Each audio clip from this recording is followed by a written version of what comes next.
Bismillahirrahmanirrahim. Assalamualaikum warahmatullahi ta'ala wabarakatuh. Alhamdulillahi rabbil alamin. Wassalatu wassalamu ala ashrafil anbiya wal mursalin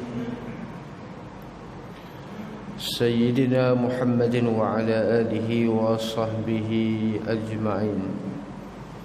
Subhanaka la ilma lana illa ma 'allamtana innaka antal alimul hakim.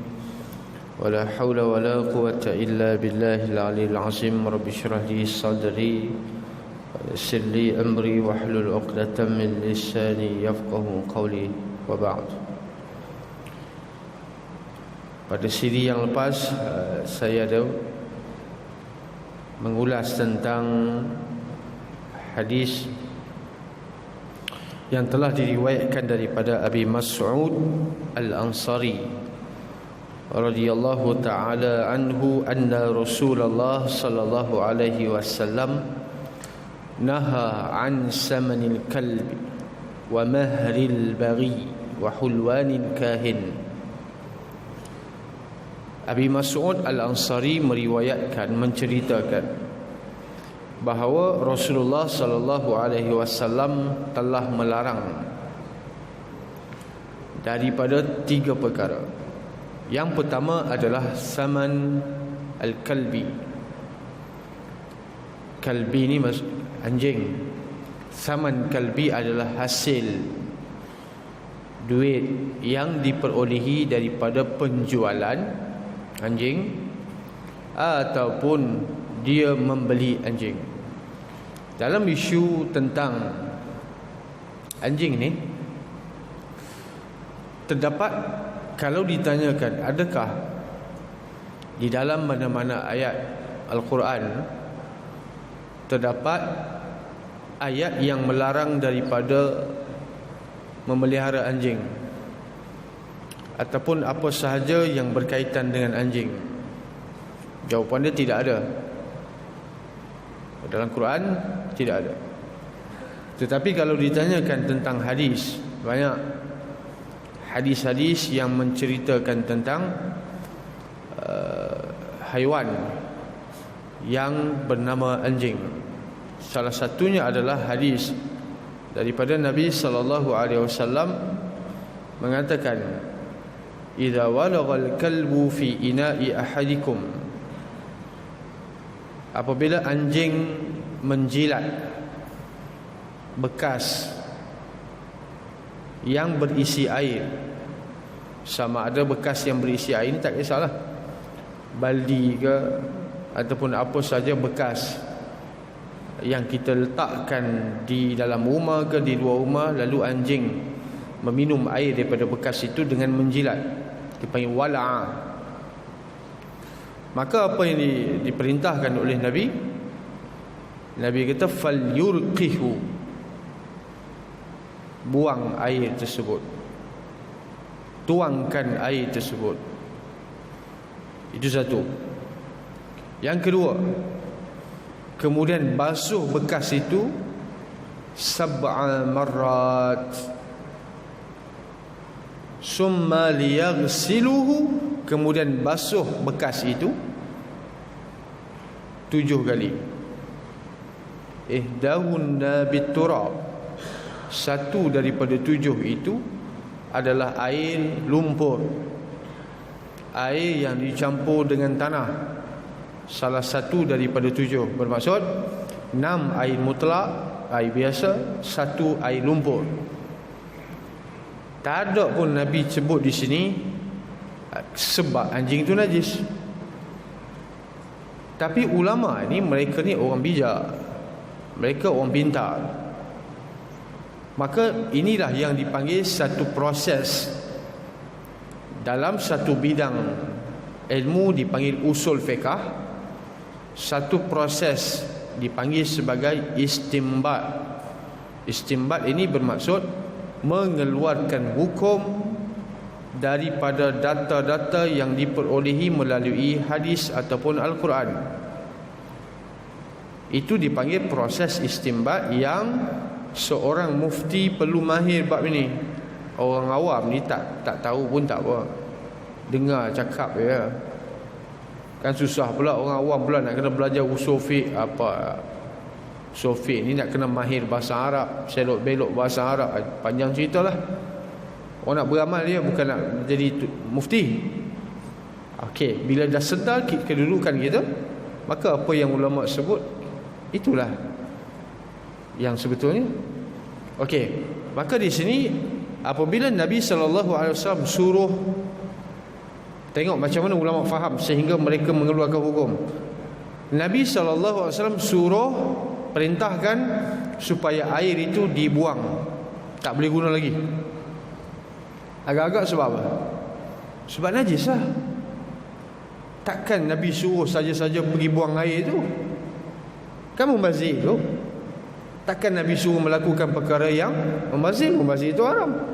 Oh, okey. Maka di sini jelas bahawasanya ada hal yang lagi besar daripada membazir, iaitu air tersebut najis. Air tersebut najis. Sebab apa najis? Kerana bercampur dengan air liu anjing. Kerana bercampur dengan air liur anjing, maka dihukumkan air liur anjing itu najis, dan keseluruhan tubuh anjing tersebut juga najis. Air liur pun dah najis, apatah lagi yang lain. Okey, maka keluarlah hukum anjing najis mughallazah. Apa mughallazah? Mughallazah ini satu term dalam fiqh, bermaksud berat. Anjing ni termasuk dalam kategori najis berat. Kalau najis yang lain daripada anjing dan babi, Nabi SAW tak suruh pun basuh sampai 7 kali. Sekali basuh pun kalau dah boleh hilang.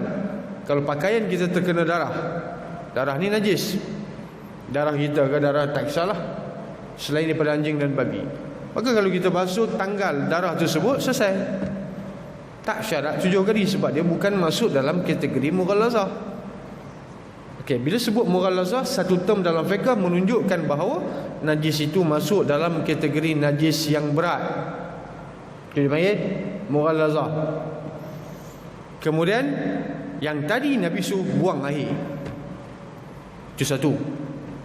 Kemudian Nabi suruh basuh pula bekas tu 7 kali. Dua ini kita dah boleh faham menunjukkan memang najis itu berat. Maka dibuat kesimpulan bahawa anjing itu termasuk dalam kategori najis yang berat. Bila najis yang berat, bolehkah kita bawa masuk dalam rumah? Itu dia. Bila najis itu termasuk dalam kategori najis yang berat, bolehkah kita bawa masuk dalam rumah? Kita bela dia, kita jaga dia. Okey, maka di sini ada beberapa pengecualian. Ini dipanggil pengecualian. Apa dia? Anjing yang dipelihara atas sebab-sebab yang dibenarkan oleh syarak. Awak bela anjing sebab apa? Sebab saya ni ada sawit, saya ada ladang kelapa sawit berpuluh-puluh ekar. Saya ada ladang durian musang king berpuluh-puluh ekar. Okey, saya bela anjing, boleh tak boleh? Boleh. Silakan. Awak sebab apa? Okey, rumah saya besar, jadi saya perlu pelihara anjing untuk kawal, untuk jaga rumah saya. Tapi dia duduk dalam pagar lah, bukan duduk dalam rumah, duduk dalam tempat dia, kandang dia. Boleh tak boleh? Boleh. Maka itu adalah anjing kategori yang dibenarkan oleh syarak untuk dipelihara. Dia panggil muallamah, anjing yang dilatih untuk menjaga rumah, anjing yang dilatih untuk menjaga tanah. Yang ketiga, saya nak bela anjing, nak bawa masuk dalam rumah, nak main-main, nak manja-manja, kan? Sebab apa? Suka-suka hobi, jadikan sebagai pet. Tak boleh, haram. Ini tak boleh. Anjing dipelihara ada tujuan dia. Nampak? Meskipun ada tujuan yang dibenarkan oleh agama, tetapi bukan bermaksud boleh dibawa masuk ke dalam rumah dan sebagainya. Ini mana-mana mazhab pun kata tak boleh, kecuali mazhab Maliki lah. Kita tak bincang yang tu. Mazhab Maliki, kalau kita pergi ke Afrika, kalau kita pergi ke Morocco, anjing ni ada dalam rumah biasa saja. Maka ini in case ini kita jangan keliru yang ni. Ini adalah Maliki, dia ada hujah dia. Baik, berkenaan dengan hadis, okey, rahsia. Kenapa Nabi suruh basuh 7 kali? Kenapa 7? Maka ada yang mengatakan 7 ini adalah ta'abbudi. Ta'abbudi itu bermaksud awak fikir pun awak takkan boleh dapat jawapan. Sebab apa 7 ni angka yang, apa alasan di sebalik 7? Maka Maliki mengatakan itu adalah ta'abbudi. Sami'na wa ata'na, patuh dan taat sudah.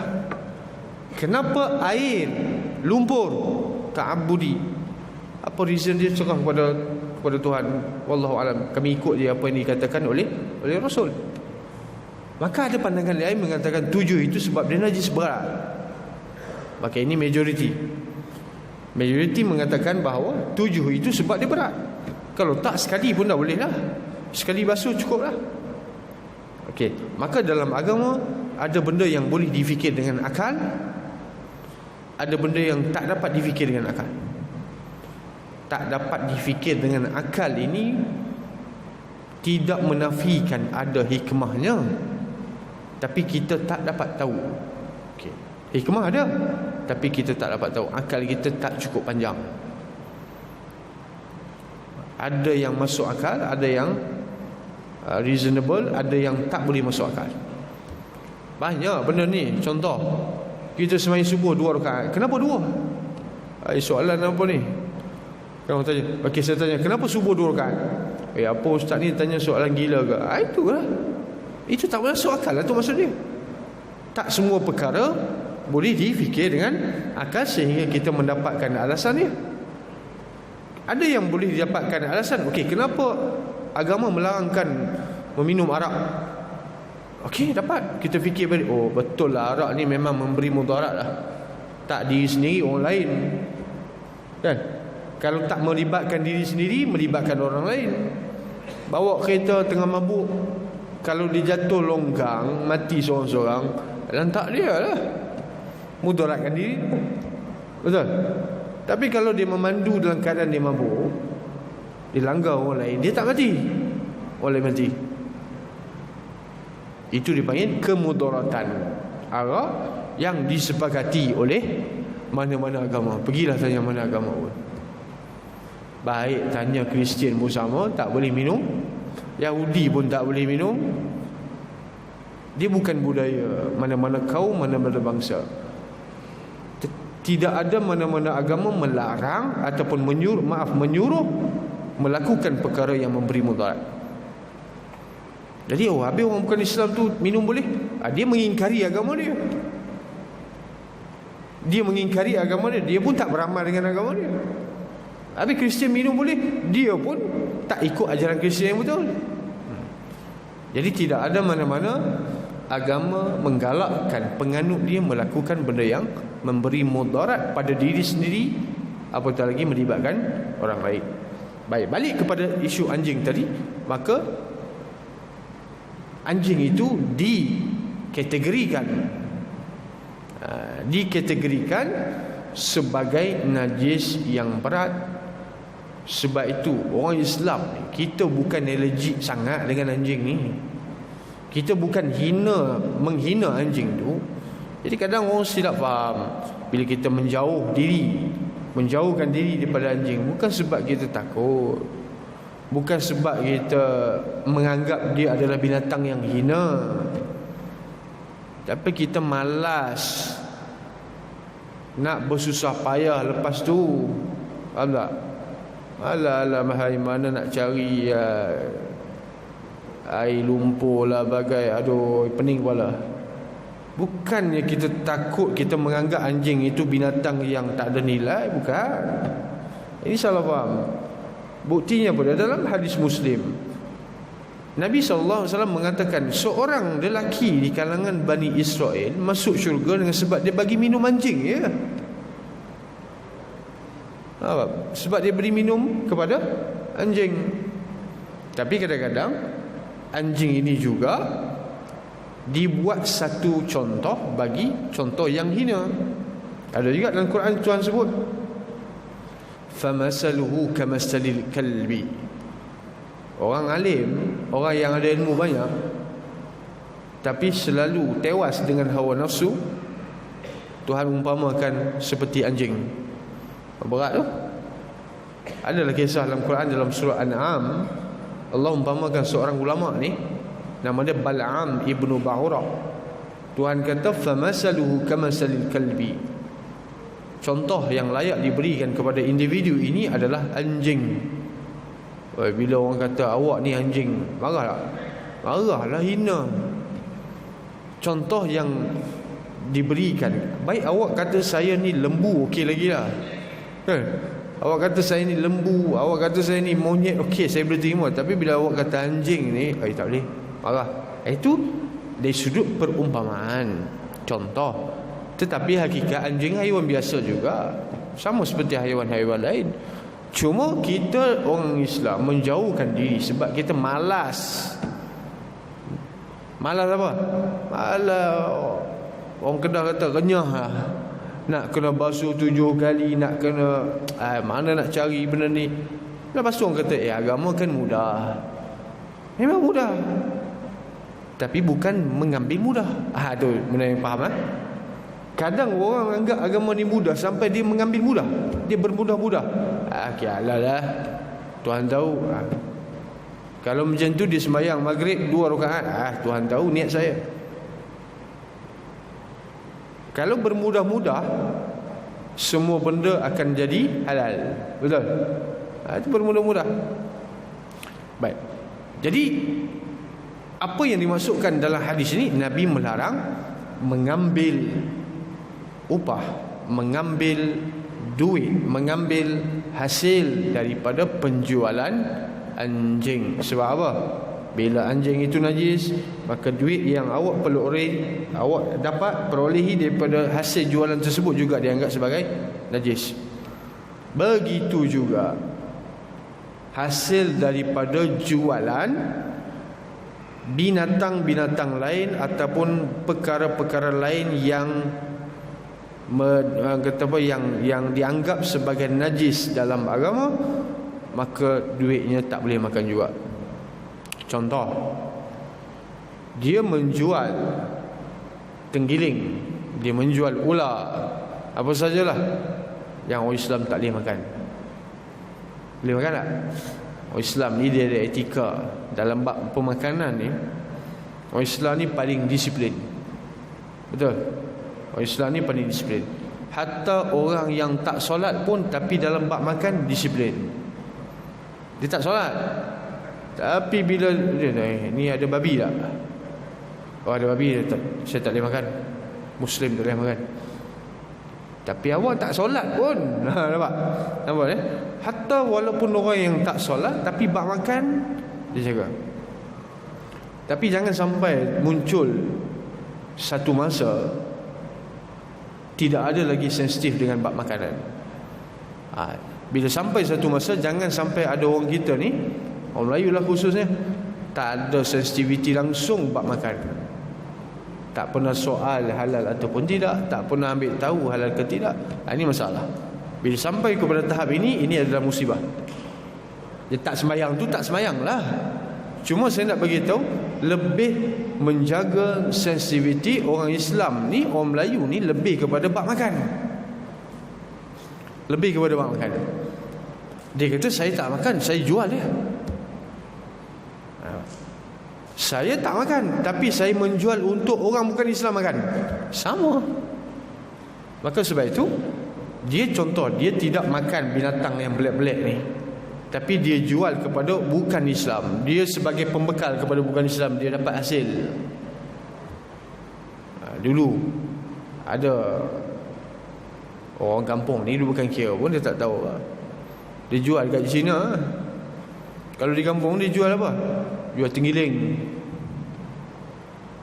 Cina makan tenggiling. Tenggiling ni sekilo RM100. Takkan tak nak. RM100. RM100.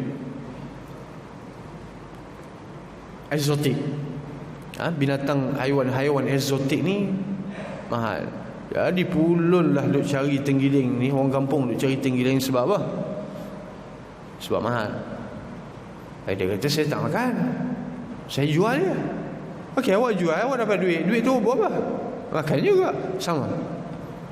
Ni setiap sesuatu yang haram dimakan, kaedah dia, sesuatu yang haram dimakan, haram juga makan hasil daripada dia. Haram juga makan hasil daripada dia.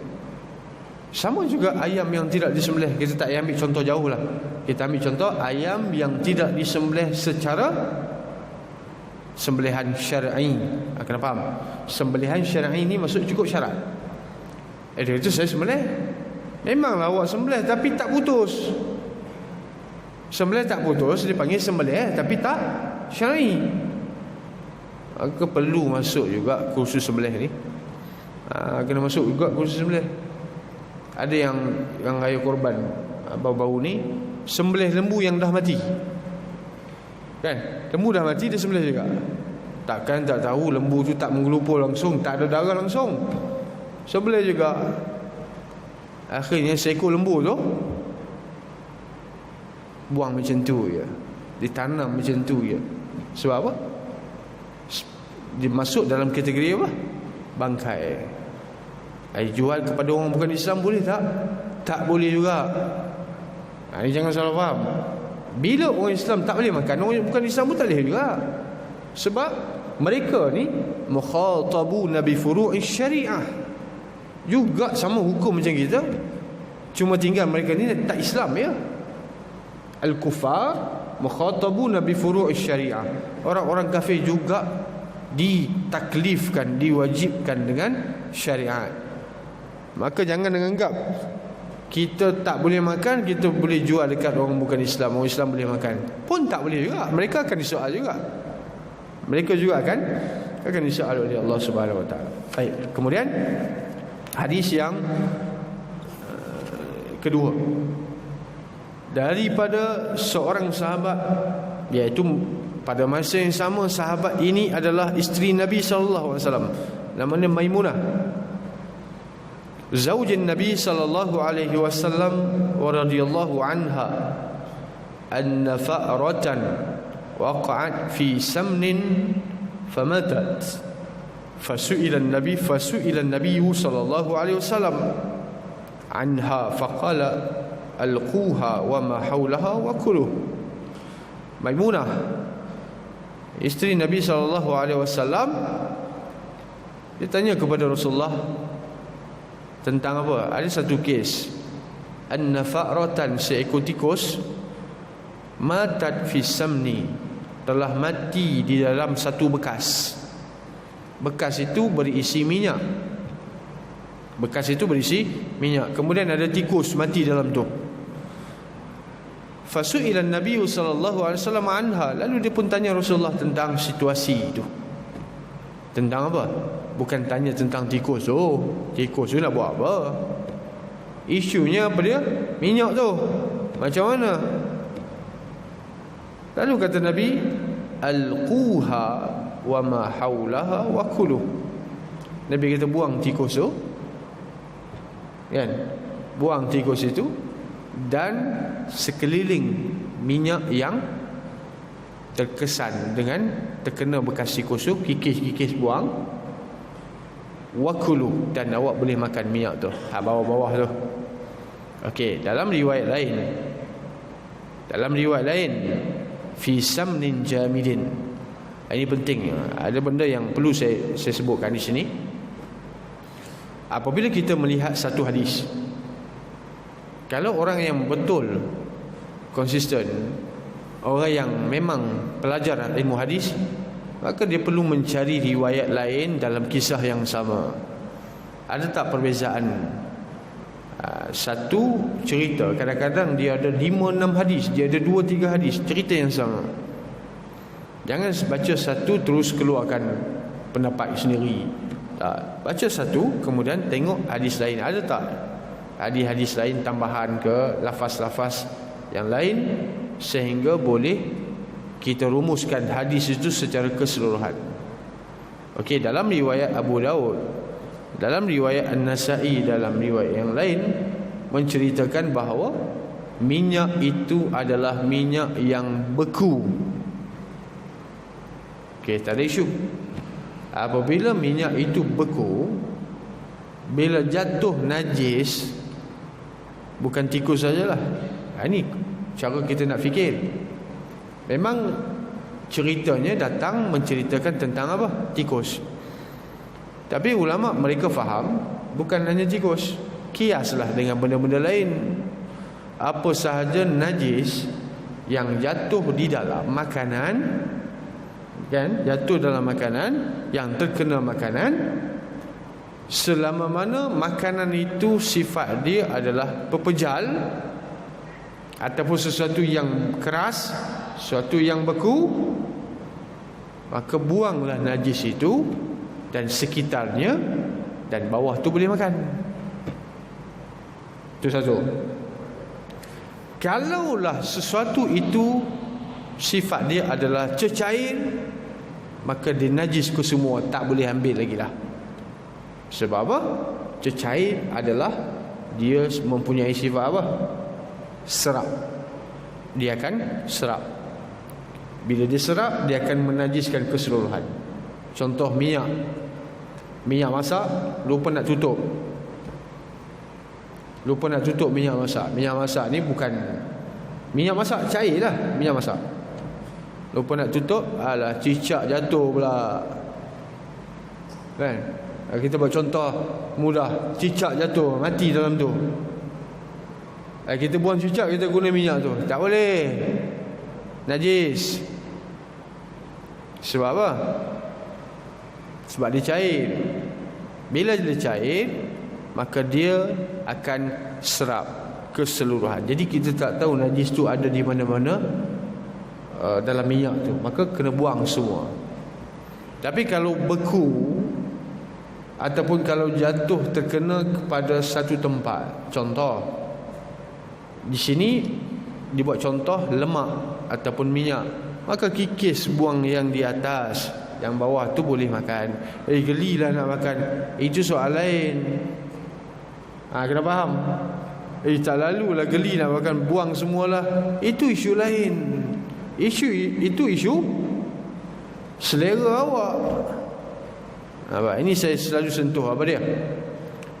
Perasaan kita sama sekali tidak akan mengubahkan hukum hakam. Adakah perasaan kita boleh ubah hukum? Tak boleh. Adakah dengan sebab kita geli, kita tak lalu, maka jadi haram kalau kita makan? Tak. Adakah dengan sebab tidak ada persetujuan daripada isterinya, maka suami itu tak boleh kahwin lain? Contoh, ni contoh nak bagi faham.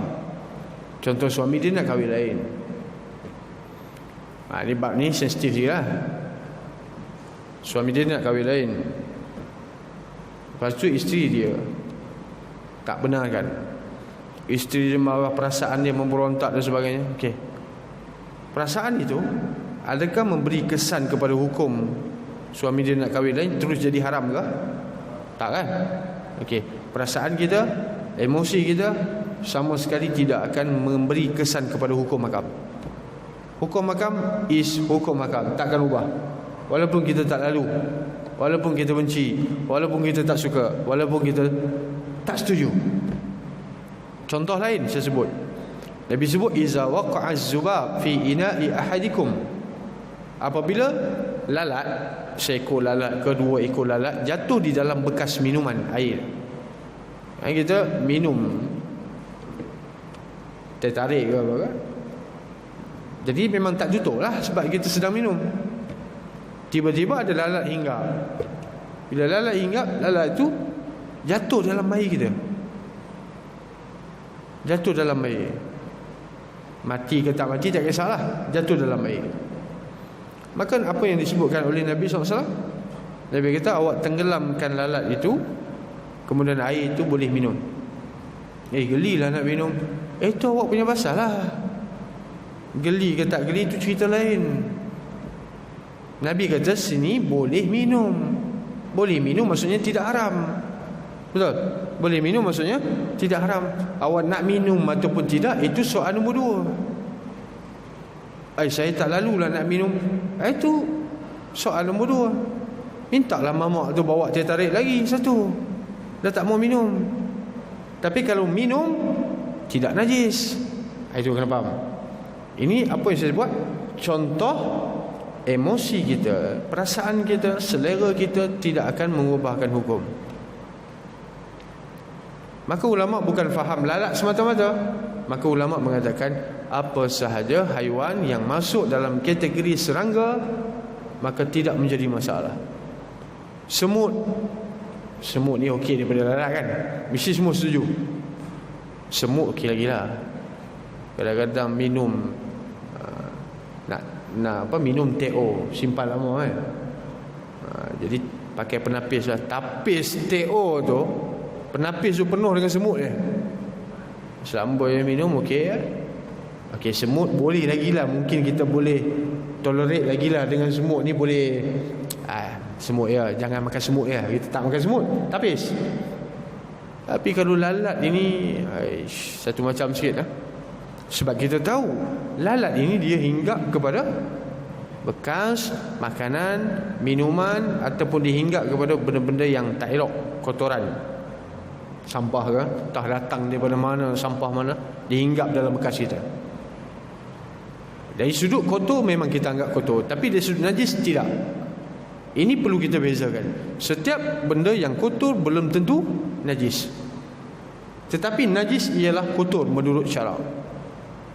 Najis adalah kotor menurut agama.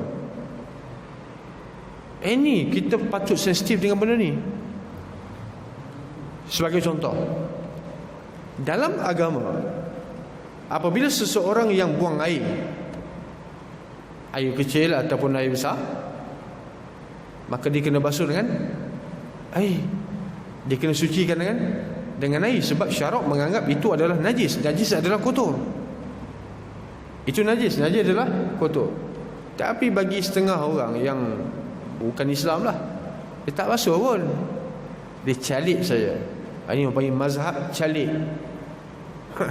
Mazhab calik. Dia sapu je, lap saja. Tapi orang Islam ni dia jaga bab ni, kebersihan ni jaga. Maka najis adalah sesuatu yang kotor. Yang kotor belum tentu tak semestinya najis. Sebagai contoh, apabila kita masuk dalam bilik air, kita masuk dalam tandas awam di negara-negara luar, terutamanya di Eropah. Kita pergi negara-negara luar yang amat mementingkan kebersihan, lantai bilik air mesti kering. Betul? Siapa yang pergi, semua, saya rasa semua yang ada pengalaman, lantai bilik air mesti kering, basah sikit tak nak, sebab dia anggap kotor. Kita basah sebab kita basuh najis. Buang air besar, buang air kecil, maka cuci dengan air, mestilah lantai itu basah sikit-sikit. Kita menjaga yang lebih besar, basah sikit-sikit lantai okey. Tapi mereka tak. Biar berak tak basuh, yang penting lantai jangan basah. Nampak?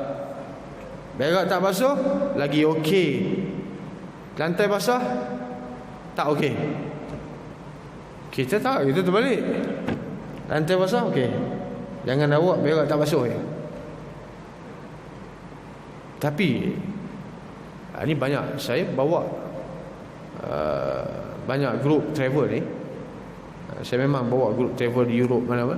Saya bawa, ada, ialah biasalah kita nak solat, tak ada tempat wuduk yang proper, kita masuk tandas.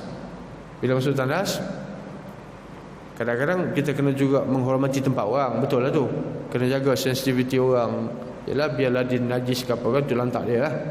Kita masuk tandas bila nak wuduk, angkat kaki kat sinki tu. Kan? Ada ramai angkat kaki kat sinki. Kalau 30 orang buat benda yang sama, agak-agak lantai tu lencun tak lantai tu? Kan? Basah, banjir. Semua orang hulur kaki, letak atas sinki, basuh kaki. Yalah, bila masa wuduk nak basuh muka, basuh tangan, kepala okey lagi lah. Kaki terpaksa hulur kaki. Saya cakap jangan macam ni, kata macam ni marah dia. Cleaner tu dia bebel kat saya, cakap bahasa dia kan. Apa? Kita kena hormat tempat orang. Hormat tempat orang perlu, supaya orang tidak menganggap kita ni adalah, mungkin bagi dia pengotor. Bagi dia adalah pengotor kalau lantai basah. Bagi kita tak. Bagi kita pengotor lagi kalau awak berak tak basuh. Kan? Tapi bila kita ke tempat orang, kita hormati budaya orang. Okey, nak berwuduk dalam tandas dia, buat cara yang bagus. Kalau boleh jangan bagi lantai dia basah. Dia berak tak basuh ke dia apa, itu dia punya pasal lah. Menghormati budaya orang. Itu maknanya lita'arufu. Tuhan sebut apa? Inna khalaqnakum min dzakari wa unsa wa ja'alnakum syu'uban wa qabaila lita'arufu.